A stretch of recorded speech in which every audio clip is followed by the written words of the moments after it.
কি জানি ওই জায়গা ওই কোন হবে টাই করতে ওই বাসটা তোলার কাটা জি তুই বল ভাই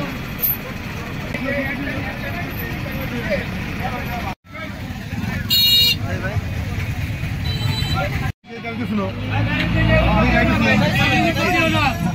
আজকে দুপুর 12:30টার সময় চুয়াডাঙ্গা থেকে ঢাকাগামী রয়্যাল এক্সপ্রেস এবং ঢাকা থেকে চুয়াডাঙ্গাগামী ডিডি পরিবহন দর্শনা রিল্যাক্স পরিবহন কানাইপুর বাজারের এখানে মুখোমুখি সংঘর্ষ হয়। এটা আমাদের খুব কাছেই, আমরা খুব দ্রুত এসে তাদেরকে উদ্ধার করে হসপিটালে প্রেরণ করি।